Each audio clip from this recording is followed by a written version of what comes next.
Tuhan menyertai saudara-saudariku sekalian.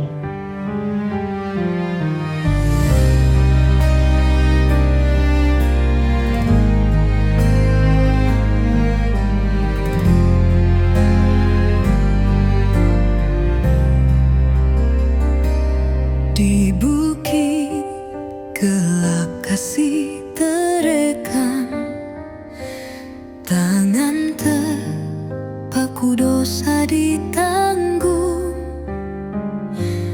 darah mengalir membasuh jiwa, di atas salib cinta dituruk.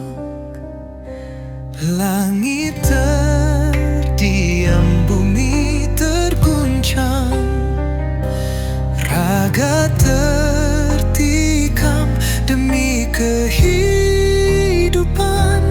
Mata memandang lukanya dalam, kasih abadi tak pernah pudar.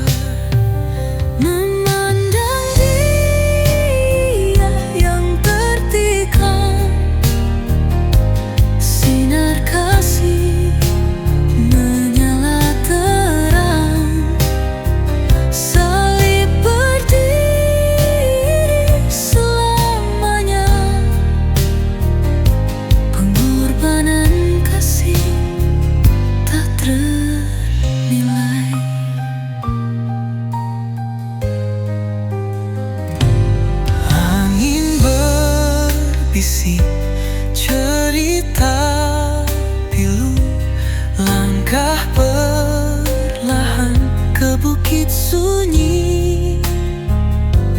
Air mata surga jatuh membasuh, pintu selamat terbuka luas. Gelombang kasih takkan reda, hati bertemu dengan Sang Raja. Bersujud hamba dalam sembah, sebab darahnya tembus duka.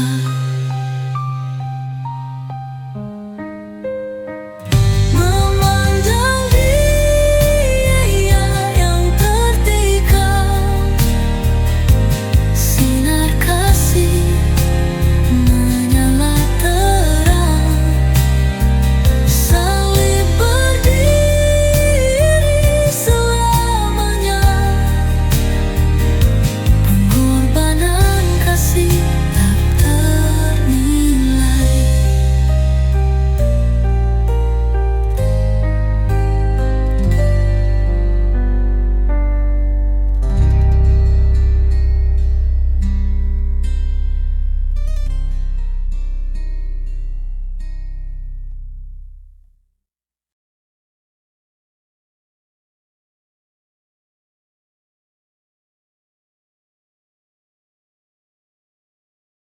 Pertama Petrus pasal 2 ayat 18 hingga ayat yang ke-25. Penderitaan Kristus sebagai teladan. Hai kamu hamba-hamba, tunduklah dengan penuh ketakutan kepada Tuhanmu, bukan saja kepada yang baik dan beramal, tetapi juga kepada yang bengis. Sebab adalah kasih karunia jika seorang karena sadar akan kehendak Allah menanggung penderitaan yang tidak harus ia tanggung. Sebab dapatkah disebut pujian jika kamu menderita pukulan karena kamu berbuat dosa? Tetapi jika kamu berbuat baik dan karena itu kamu harus menderita, maka itu adalah kasih karunia pada Allah.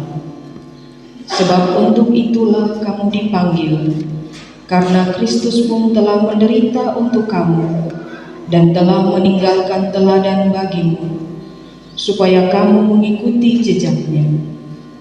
Ia tidak berbuat dosa, dan tipu tidak ada dalam mulutnya. Ketika ia dicaci maki, ia tidak membalas dengan mencaci maki. Ketika ia menderita, ia tidak mengancam, tetapi ia menyerahkannya kepada Dia yang menghakimi dengan adil.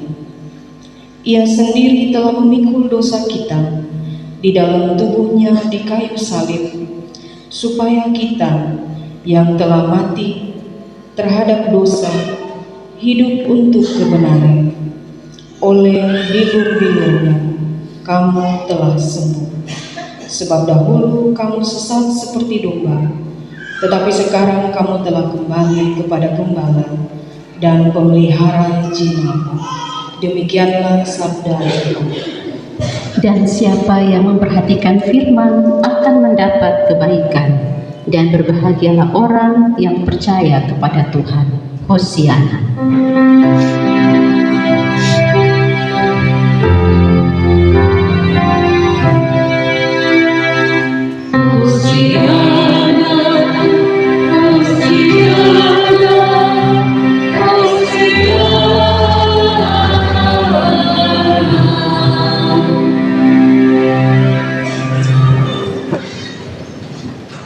Papa Mama dan saudaraku yang terkasih dalam Tuhan Yesus Kristus, selamat pagi dan salam. Hari ini kita sudah sama-sama memasuki perayaan Minggu Sengsara yang kedua.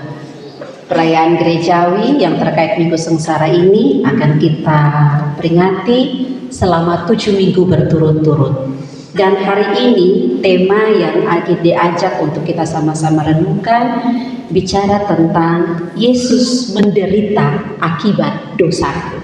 Sekali lagi, Yesus menderita akibat dosaku. Pernyataan dalam tema ini memberikan kita semua seperti sesuatu yang mencungkil hati, seperti sesuatu yang garu-garu kita po hati. Yesus menderita akibat dosa saya. Apa penderitaan yang Yesus alami? Apa penderitaan yang harus Yesus jalani sampai Yesus bilang bahwa Dia menderita akibat dosa saya. Untuk itu saya mau mengulangi satu cerita yang pernah saya sampaikan lewat mimbar ini yang terkait dengan kitab Yesaya pasal 53 ayat 3 sampai ayat yang keempat-a. Cerita ini dikisahkan oleh salah seorang penginjil besar yang bernama Dwight L. Moody.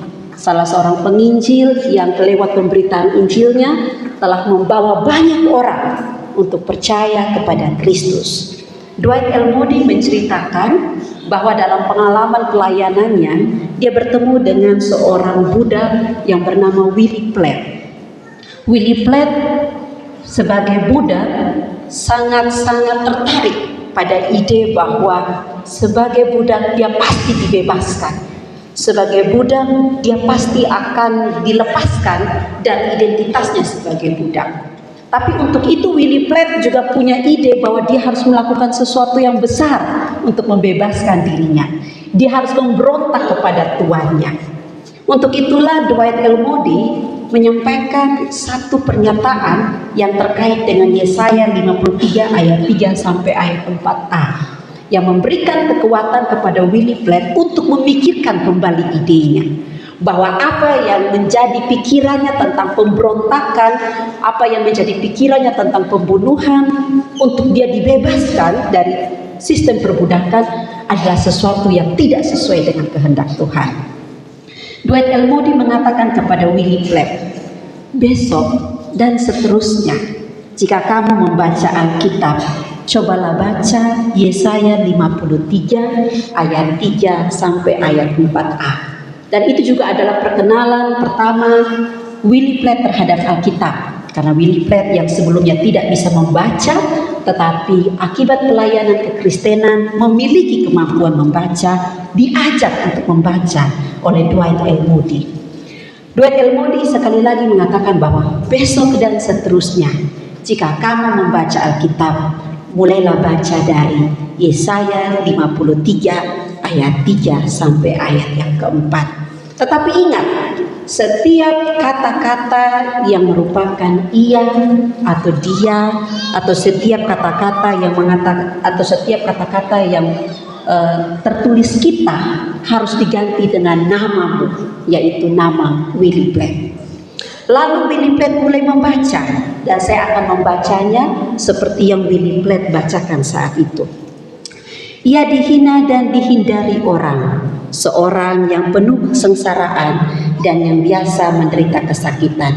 Ia sangat dihina sehingga orang menutup mukanya terhadap dia, dan bagi Willy Platt pun dia tidak masuk hitungan.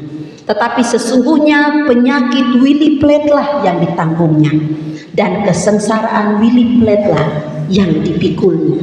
Padahal Willy Platt mengira dia kena tulah, dipukul dan ditindas Allah.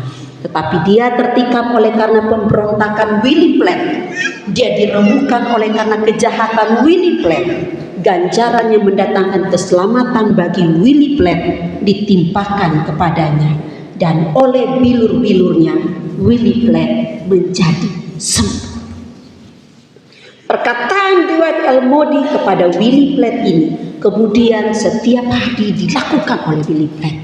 Dia membaca Yesaya 53 ayat 3 sampai ayat yang kelima dengan mengganti namanya pada setiap konsonan kata kita. Itu memberikan pemikiran baru kepada seorang Willy Platt. Ternyata Tuhan tidak menghendaki saya untuk menjadi seorang pemberontak. Tuhan telah melakukan sesuatu agar saya dipulihkan. Tuhan telah memikul seluruh kesakitan saya agar saya disembuhkan. Semua ganjaran bagi saya itu telah diambilnya, sehingga karena dia saya dipulihkan. Kesadaran ini akhirnya membuat Willy Platt tidak menjadi seorang pemberontak, tapi kemudian menjadi seseorang yang dibebaskan dengan terhormat. Cerita-cerita kehidupan selanjutnya dari Willy Platt tidak banyak sumber yang menceritakannya, tetapi ini menjadi salah satu pengalaman yang dibagikan oleh penginjil Dwight L. Moody pada khotbah-khotbahnya, bahwa ternyata kita yang mati, kita yang berdosa ini telah dipulihkan karena Yesus telah menderita akibat dosa-dosa kita. Papa mama saudaraku yang terkasih, ide atau pokok kepercayaan tentang Yesus menderita akibat dosa adalah salah satu pokok yang tidak mudah untuk dijelaskan bagi orang percaya. Salah satu pokok kekristenan yang sulit. Semakin jarak yang panjang antara peristiwa penyelamatan itu dan masa kini, semakin membuat orang meragukan, benarkah Yesus menyelamatkan saya? Benarkah Yesus menderita akibat dosa-dosa saya? Tapi cerita Dwight L. Moody dan juga Willy Platt memberikan kita penyataan baru hari ini. Hari ini bacaan kita yang didasar dari pertama Petrus pasal 2 ayatnya yang ketiga, ayat yang ke-18 sampai ayat yang ke-25 adalah bacaan yang didasarkan dari pengajaran Petrus kepada jemaat saat itu. Jemaat-jemaat yang berada di Pontus, Galatia, Kapadokia, Asia Kecil dan Bitinia. Dan jemaat-jemaat itu mayoritas, tidak semuanya adalah orang-orang merdeka. Orang-orang Kristen pada masa itu yang menerima pengajaran dari Rasul Petrus adalah orang-orang yang juga ada dalam penindasan. Karena sebagian besar dari mereka berlatar belakang sebagai budak. Mereka adalah budak dari satu keluarga tertentu, dari satu tuan tertentu. Dan juga di antara mereka yang percaya kepada Yesus dan menerima pengajaran dari Rasul Petrus saat itu adalah orang-orang yang memiliki budak. Sehingga ide kekristenan yang muncul bahwa Yesus, kematian Yesus membebaskan semua umat manusia dan menjadikan semua manusia setara, dan ide perbudakan adalah ide yang tidak diterima, adalah sesuatu yang menimbulkan kegoncangan sosial pada masa itu. Para budak yang mendengar pengajaran Rasul Petrus dan menerima tentang terang Injil Kristus ada dalam keraguan. Saya mau percaya Yesus, saya harus memberontak supaya saya dibebaskan. Dan para tuan-tuan pun yang juga percaya pada Yesus diliputi dengan segala kegelisahan. Kalau para budak tidak ada, bagaimana kami menjalani kehidupan? Apa yang harus saya lakukan kepada para budak? Bagaimana saya harus memperlakukan para budak itu? Maka Petrus menyampaikan pengajaran ini dalam bacaan di ayat yang ke-18 sampai ayat yang ke-25. Petrus menyapa semua orang yang menerima pengajarannya, menyapa bagian di mana, tempat di mana tulisannya diperdengarkan dengan pernyataan, dengan sapaan, hai kamu para hamba, hai kamu hamba-hamba. Apa yang disampaikan Petrus, pengajar Rasul Petrus, tidak hanya mau bicara tentang teologi, tidak hanya sekedar bicara tentang kepercayaan Kristen bahwa Yesus mau membebaskan semua orang, tapi dia juga bicara tentang nasihat praksis bagaimana menjalani kehidupan dalam kapasitas sebagai seorang budak, sebagai seseorang yang hidup di bawah keterkukungan. Kekasih-kekasih Tuhan, beberapa nasihat praksis yang Petrus sampaikan di sini. Dia bilang begini di ayatnya yang ke-18.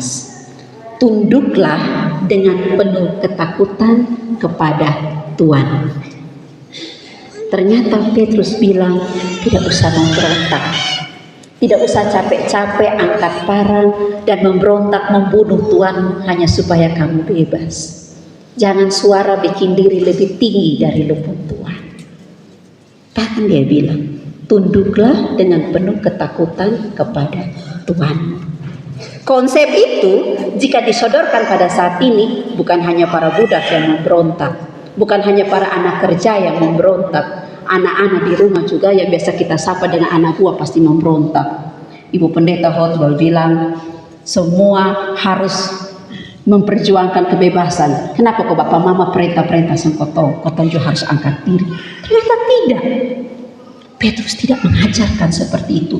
Dalam terang Injil Kristus, Petrus kasih tahu dengan semua yang bekerja, dengan semua yang mendengar perkataan dan perkataan pengajarannya, dengan kata-kata, tunduklah dengan penuh ketakutan kepada Tuhan. Bukan hanya kepada Tuhan yang baik dan peramah, tapi juga kepada Tuhan yang bengis. Perihal ketaatan masih disampaikan oleh Petrus. Kita ini hamba, kita ini budak. Tunduklah dengan penuh ketakutan kepada Tuhan. Di satu sisi itu adalah nasihat praksis, sehingga para budak tidak menjadi penyebab dari satu kekacauan sosial. Karena misalnya kalau semua budak yang terbakar oleh ajaran Petrus yang menyatakan bahwa Yesus membebaskan semua orang dan semua orang harus memperjuangkan kebebasannya, maka itu ada dosa yang terjadi. Yang kedua, Petrus menasihatkan dalam bacaan kita, dia bilang begini, sebab adalah kasih karunia jika seorang karena sadar akan kehendak Allah menanggung penderitaan yang tidak harus ia tanggung. Menjadi hamba, menjadi budak, itu juga sama dengan siap menanggung penderitaan. Di satu sisi bagi para budak yang mendengar saat itu, ini adalah satu kesakitan. Karena kok di satu sisi bilang kami akan dibebaskan, tapi di sisi lain kami harus takut kepada para tuan kami. Kami harus tunduk kepada Tuhan kami. Artinya kami harus siap menanggung penderitaan. Karena kalau jadi hamba harus siap disuruh ke sana, siap disuruh kemari, siap dibikin ini, siap dibikin itu. Kalau tuan-tuan ada marah atau moodnya tidak enak, tidak baik, pasti tempat pelampiasannya adalah para hamba. Tuan-tuannya lagi putus cinta, maka hamba-hambanya, budak-budaknya yang dapat perintah, antar surat, bawa kasih ini, bawa kasih itu. Tapi kalau lagi putus cinta pasti, ini gara-gara lu. Disadarkan, seorang budak, seorang hamba harus siap menanggung penderitaan, bahkan untuk penderitaan yang dia sendiri tidak tahu apa kesalahannya. Orang lain yang buat salah, dia yang harus terima getahnya, dia yang harus terima hukumannya. Nasihat yang ketiga, yang disampaikan Petrus kepada para pendengarnya saat itu. Dia bilang begini, sebab untuk itulah kamu dipanggil, karena Kristus telah menderita bagi kamu. Ketika ia dicaci maki, ia tidak membalas dan mencaci maki. Ketika ia menderita, ia tidak mengancam, tapi menyerahkannya kepada Dia yang menghakimi dengan adil. Nasihat praksis dari Petrus memberikan kepada para hamba yang menjadi pendengar dari pengajarannya. Jalani saja itu penderitaan. Lewati itu penderitaan dengan memandang kepada Yesus, meneladani apa yang Yesus lakukan. Dia sewaktu dicaci maki, dia tidak balas dengan caci maki. Waktu dia menderita, dia tidak mengancam. Waktu dia dipukul, dia tidak membalas dengan memukul. Dan untuk itu penderitaan yang dipikul oleh Yesus, Petrus menyatakan kepada para hamba yang menjadi pendengarnya, itu teladan yang harus kamu ikuti. Itu catatan yang harus kamu tanamkan dalam hati kamu, sehingga melewati semua jalan itu. Bapak-bapak, saudaraku yang terkasih, bacaan ini memberikan kita satu pemantik dalam kebersamaan sebagai orang percaya. Seperti itu kok ikut Tuhan Yesus. Seperti itukah penderitaan Yesus bagi kita yang dicaci maki tapi tidak membalas dengan mencaci maki, yang menderita tapi tidak mengancam. Kalau itu penderitaan Yesus, maka apakah kita pun harus seperti itu? Mari kita mulai dengan dosa dulu, karena kita bicara hari ini Yesus menderita akibat dosaku, bukan dosa kita, dosaku. Dosa saya, dosa bapak mama, dosa kita semua. Dalam Wikipedia saya lihat, apa itu dosa? Pengertian dari dosa secara umum adalah tindakan yang melanggar perintah, norma dan aturan Tuhan. Semua tindakan yang melanggar perintah, norma dan aturan Tuhan itu disebut dengan dosa. Dalam etika Kristen kita meyakini bahwa dosa itu adalah pelanggaran terhadap akal budi, kebenaran dan hati nurani yang baik. Sebagaimana dinyatakan dalam tulisan Yakobus, jika seseorang tahu bagaimana ia berbuat baik tapi tidak melakukannya, ia berdosa. Kalau kita melanggar akal budi kita melanggar hati nurani kita, itu pelanggaran itu dikatakan sebagai dosa. Tapi ada juga satu pengertian yang selalu beredar yang menyatakan bahwa dosa itu adalah kegagalan memenuhi standar Allah. Tuhan Allah menciptakan manusia itu mulia, standarnya gini 100%. Tapi ternyata dalam kenyataannya, dalam faktanya, dia hanya bisa capai 50%. Tidak memenuhi standar itu dinyatakan sebagai kegagalan, dan kegagalan itu disebut sebagai dosa. Kegagalan itu menimbulkan akibat. Apa saja akibat dosa? Yang pertama, dosa itu kalau kata Nabi Yesaya menjauhkan manusia dari Allah. Karena gelap tidak bisa bersatu dengan terang. Kalau orang melakukan pelanggaran, kalau orang bikin dosa, dia tidak bisa bersama-sama dengan Allah. Karena Allah tidak mau, Allah tidak suka. Mungkin ada yang langsung bilang, beta berdosa, ma buktinya tiap hari beta datang gereja, tiap hari Minggu beta datang gereja, beta masih hidup toh. Disitulah letak kasih Allah. Saya kasih analogi, bapak mama ditempeleng oleh seseorang, tapi setiap hari itu orang selalu datang dan bilang, halo, bapak mama pu hati karmana. Sakit kosonde, pasti sakit. Bapak mama bisa dekat dengan dia? Pasti tidak bisa. Kalaupun dia halo, pasti kita langsung balik belakang. Apakah hubungan kita akan sama lagi? Tentu saja tidak. Dosa mengakibatkan kita manusia yang melakukan pelanggaran menjauh dari Allah. Setiap orang yang melakukan pelanggaran pasti dalam hati kecilnya akan ada rasa, apakah saya bisa kembali mendekat kepada Allah. Yang kedua, akibat dari dosa. Ketika orang melakukan dosa, ketika orang melakukan pelanggaran, dia ada dalam kerusakan rohaninya. Dia ada dalam kerusakan secara jiwanya. Orang yang melakukan dosa selalu akan terkukung dalam perasaan malu, rasa bersalah, dan merasa bahwa dirinya jahat. Walaupun mungkin dengan gamblang dia bilang, saya nih orang paling berdosa. Ya, karena dia orang paling berdosa, untuk menutupi dirinya, dia perlu mengklaim kepada semua orang, saya orang paling berdosa. Siapa di antara kita yang mau bergaul dengan orang berdosa? Tidak ada. Lu dekat-dekat, itu perempuan suka ame orang pulaki, dekat-dekat dan dia, dan nanti lupung laki orang ambil juga. Kita mau bergaul? Tidak. Dosa membuat kita ada dalam rasa malu. Dan semua orang yang melakukan dosa pasti akan pikir gereja. Hanya nanti pasti semua mata lihat sang beta.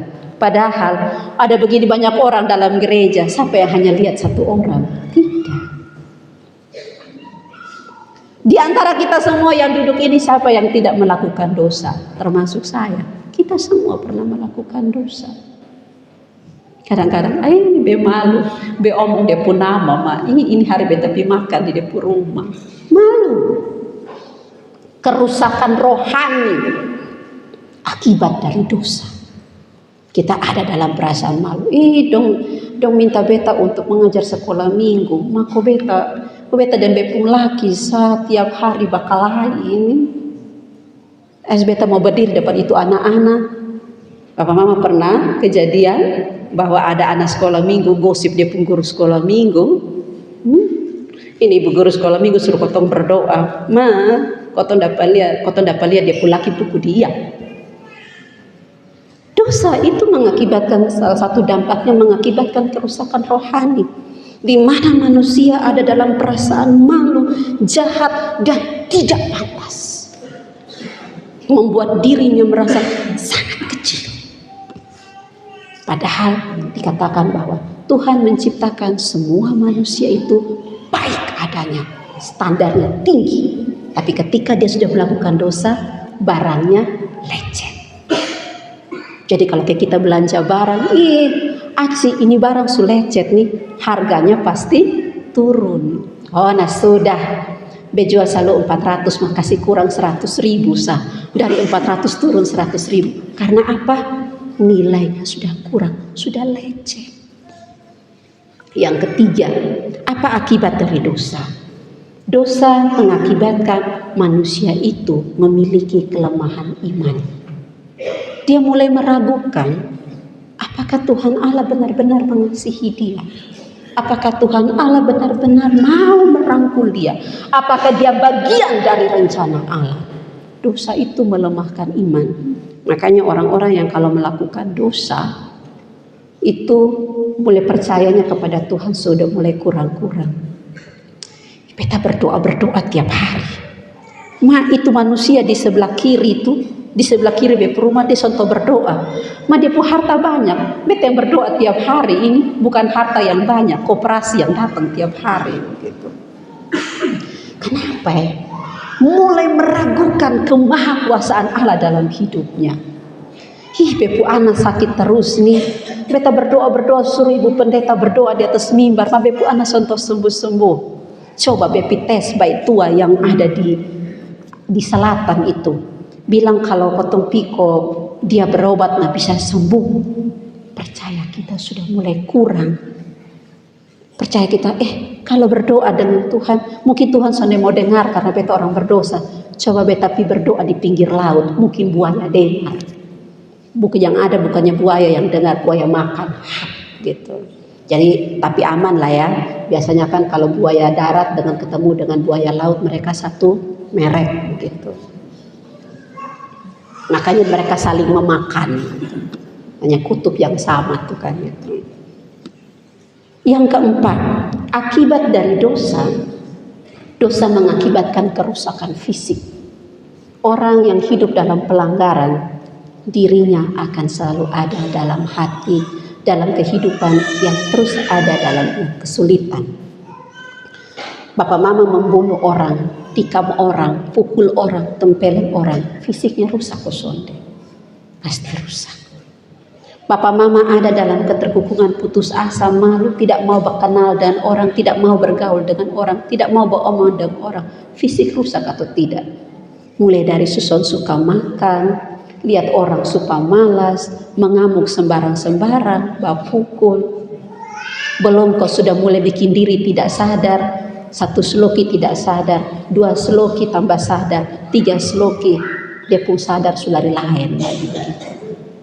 1 sloki dia yang punya ini tempat, 2 sloki dia yang punya ini kecamatan, 3 sloki dia yang punya ini dunia, kota yang lain hanya kos. Dosa mengakibatkan kerusakan fisik. Akibat-akibat dosa itulah yang minggu lalu kita semua belajar. Bahwa sebagai tanda kasih-Nya, Tuhan Allah tidak mau manusia tinggal dalam dosa. Tuhan Allah merasa harus melakukan sesuatu supaya manusia yang telah rusak akibat dosa ini dibawa kembali dalam standarnya kemuliaan Allah.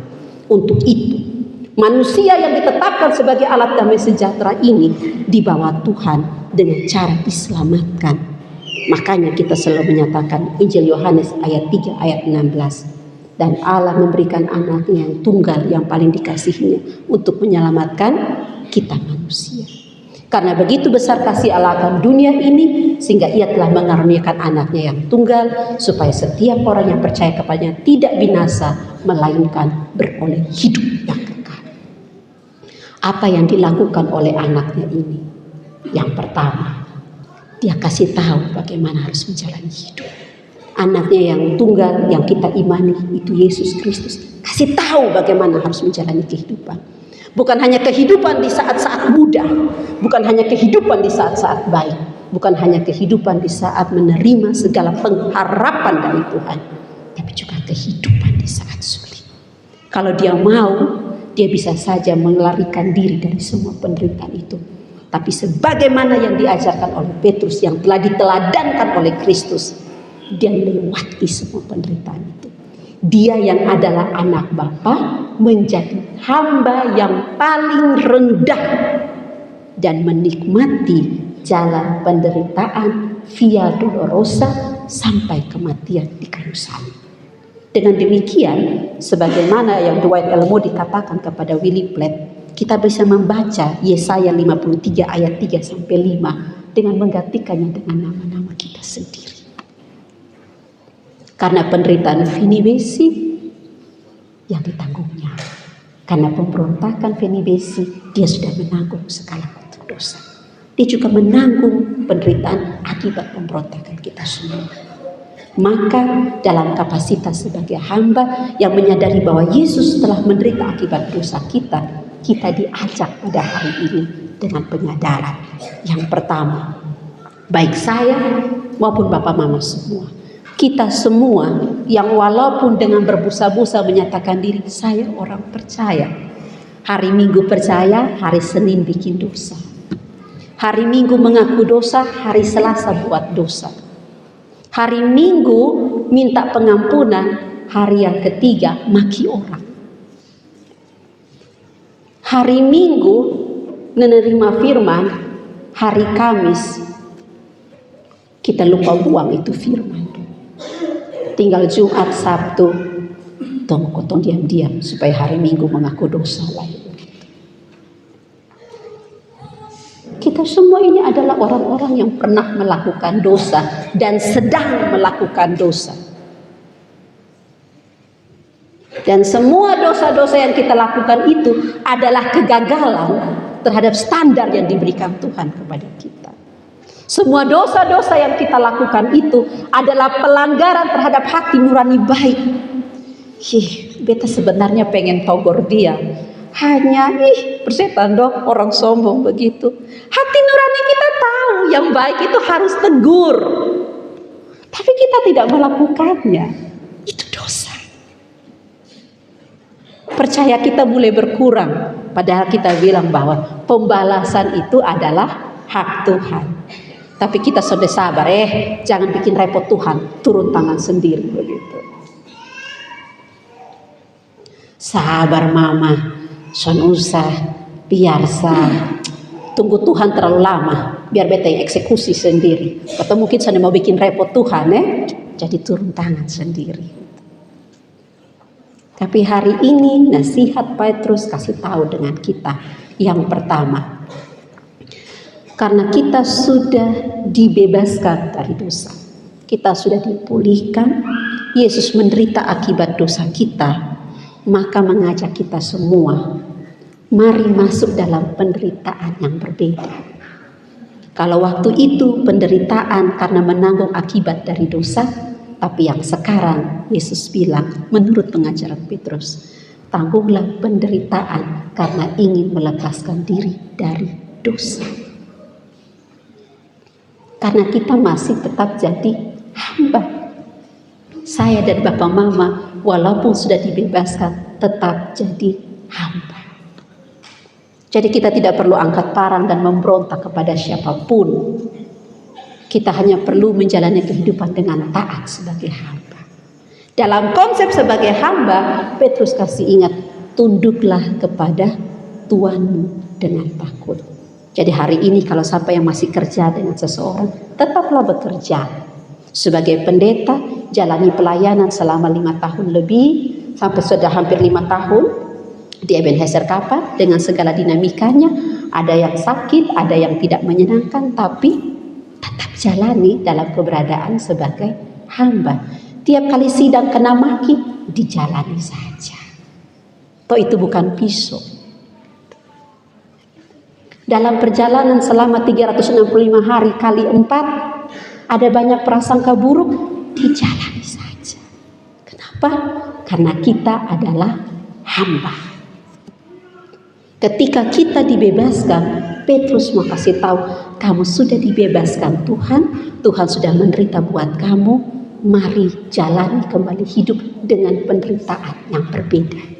Kalau kemarin penderitaan karena dosa, tapi hari ini penderitaan supaya tidak lagi hidup dalam dosa. Kalau kemarin kotong kena maki karena kotong bikin salah, tapi hari ini kotong kena maki karena kotong sudah mau buat salah. Itu kan bisa kotong pencuri dari duit ini untuk taruh di sini. Itu kan bisa kotong abaikan dulu Tuhan punya, kotong taruh kotong punya dulu. Tapi Petrus bilang, kalau kamu menderita untuk sesuatu yang tidak kamu lakukan, itu baru bisa disebut pujian. Kalau kamu menderita karena sesuatu yang memang kamu lakukan, itu adalah upah. Tapi kalau menderita untuk sesuatu yang tidak kamu lakukan, itu baru bisa disebut pujian. Keliling orang berteriak kamu pencuri, tapi kamu tidak pencuri. Kamu masih bisa jalan dengan kepala tegak. Tapi kalau kamu benar-benar pencuri, maka kamu akan jalan dengan kepala tertunduk. Jadi itu seperti kalau kita punya konteks ya, pakai baju orange tapi masih bisa dada-dada. Ya mungkin karena mereka tidak melakukan kesalahan. Mereka harus menanggung kelalaian dari orang-orang yang mereka pimpin. Yang lain yang makan, yang lain yang masuk penjara. Yang lain yang makan, yang lain yang tanda tangan. Yang lain yang makan, yang lain yang terima dia punya dosa. Tapi Petrus bilang, tunduklah kepada Tuhan. Jalanilah kehidupanmu sebagai orang-orang yang taat. Dan jalanilah penderitaanmu sebagai orang-orang yang sangat mengerti penderitaan yang lain. Bukan karena melakukan dosa, tapi tidak mau berdosa lagi. Yang kedua, teks hari ini memberikan kita pembelajaran. Untuk menjalani penderitaan itu tentu saja tidak mudah. Untuk menjalani penderitaan sebagai orang-orang yang tidak mau lagi berdosa, itu tidak mudah. Tapi untuk itulah, sebagaimana kata Nats bimbing kita, kita dipanggil supaya kita mengikuti jejaknya. Jangan berpikir bahwa ketika ikut Tuhan Yesus, ketika menjadi Kristen, maka saya sudah berhenti dari semua penderitaan. Kita tetap akan menjalani penderitaan, tapi penderitaan yang berbeda. Penderitaan dari orang-orang yang tidak mau lagi melakukan dosa. Mungkin kita akan dikucilkan, mungkin kita ada dalam penderitaan akan dicaci maki. Karena biasanya orang yang kita sebut sebagai musuh itu bukanlah orang yang melakukan kesalahan, tapi orang yang tidak bisa kita kendalikan. Mam tua baik, kotong omong apa saja dia ikut. Ya kita suka, karena kita bisa kendalikan. Tapi kalau ketemu dengan orang, kotong minta ini juga sen kasih, kotong omong ini juga sen mau ikut, kita akan benci. Jadi kadang-kadang orang membenci kita bukan karena kita melakukan dosa, tapi orang membenci kita karena kita tidak bisa dikendalikan olehnya. Kita tidak bisa dikontrol, kita tidak bisa mengikuti kemauan orang, dan kita berdiri sebagai sosok yang dibenci. Itu salah satu penderitaan. Makanya Petrus bilang, lihat kepada Yesus. Yesus dihukum, disalibkan, bukan karena dia melakukan dosa. Dia tidak bunuh orang, malah dia membangkitkan orang mati. Dia tidak menyakiti orang, dia malah menyembuhkan orang yang sakit. Dia tidak mengambil hak orang lain, justru dia memberikan dan memulihkan orang-orang yang merasakan ketidakadilan. Tapi kenapa dia dihukum? Karena dia tidak bisa dikendalikan. Dia tidak bisa dikendalikan oleh para Yahudi, dia tidak bisa dikendalikan oleh para penjajah, dia tidak bisa dikendalikan oleh orang-orang yang mengharapkan sesuatu kenyamanan dalam hidupnya, yang hanya mementingkan dirinya sendiri. Jadi Petrus bilang, lihat kepada Yesus. Kamu harus alami penderitaan karena tidak mau lagi berdosa. Lihat pada Yesus. Yesus sudah menderita, kamu pun akan jalani penderitaan itu. Kita tidak mau lagi berdosa, tapi kita akan tetap mengalami penderitaan. Untuk itulah kita diajak lewat teks hari ini, lewat bacaan hari ini. Mari memandang kepada Yesus. Karena di ayat yang ke-25 dia bilang, sebab dahulu kamu sesat seperti domba, tapi sekarang kamu telah kembali kepada gembala dan pemelihara jiwamu. Kita mengalami penderitaan sebagai orang yang tahu jalannya, bukan orang yang sesat jalannya. Bapak, Mama, Bapak, Saudaraku yang terkasih, dengan dua hal ini kita akan menjalani kehidupan kita, memaknai setiap kesengsaraan yang kita akan lewati. Biasakan ada yang bilang begini, biasanya kalau tiap-tiap minggu sengsara nih, pasti ada saja dia pun sengsara. Tetapi hari ini dengan memandang kepada Kristus yang telah menderita akibat dosa-dosa kita, kita akan memaknai semua penderitaan dalam jalan hidup kita sebagai penderitaan terhormat, sebagai penderitaan dari orang-orang yang telah dibebaskan, sebagai orang-orang yang telah dipulihkan dan tidak mau lagi hidup dalam dosa. Mengingat Yesus telah menderita akibat dosa kita, memberikan kekuatan hati, kita pun akan bisa melewati penderitaan ini. Karena Yesus sudah melewatinya, kita pun yang percaya harus melewatinya. Mengakhiri renungan ini, saya mau mengajak kita kembali sama-sama membuka Yesaya 53. Yesaya 53 ayat yang ketiga sampai ayatnya yang kelima. Yesaya 53 ayatnya yang ketiga sampai ayatnya yang kelima.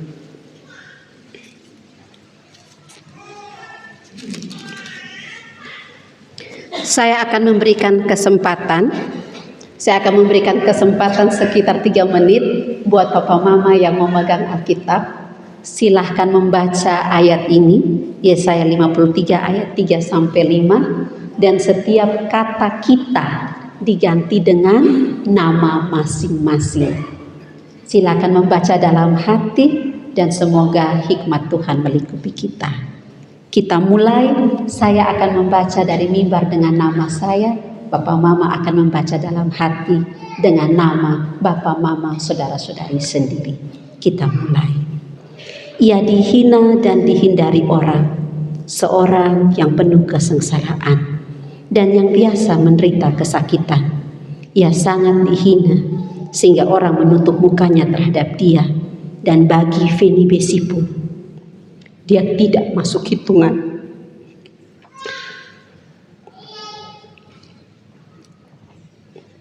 Tetapi sesungguhnya penyakit Fenibesi lah yang ditanggungnya, dan kesengsaraan Fenibesi yang dipikulnya. Padahal Fenibesi mengira dia kena tulah, dipukul dan ditindas Allah. Tetapi dia tertikam oleh karena pemberontakan Fenibesi. Dia diremukkan oleh karena kejahatan Fenibesi. Ganjaran yang mendatangkan keselamatan bagi Fenibesi ditimpakan kepadanya, dan oleh bilur-bilurnya Fenibesi menjadi sembuh.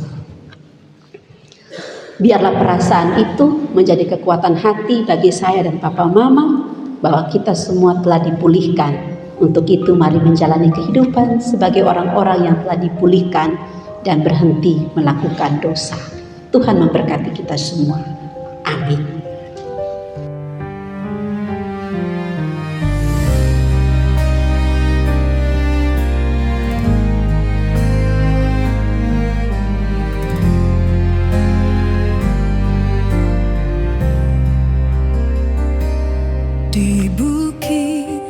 Umat yang diberkati Tuhan, ingatlah bahwa Kristus telah menanggung penderitaan yang seharusnya kita tanggung. Itulah tanda kasihnya kepada kita. Melalui deritanya, Ia mengajar kita tentang kekuatan untuk bertahan dalam penderitaan karena kebenarannya. Melalui deritanya, Ia mengajak kita untuk peduli terhadap penderitaan sesama. Janganlah kita membiarkan hanya Tuhan yang memikul salib derita itu, tapi pulanglah dengan terus setia mengikuti teladan Tuhan dalam hidupmu. Demi kehidupan, mata memandang lukanya dalam kasih abadi tak pernah pudar. Tuhan memberkati engkau dan melindungi engkau. Tuhan menyinari engkau dengan wajah-Nya dan memberi engkau kasih karunia. Tuhan menghadapkan wajah-Nya kepadamu dan memberi engkau damai sejahtera. Pengorbanan kasih tak ternilai.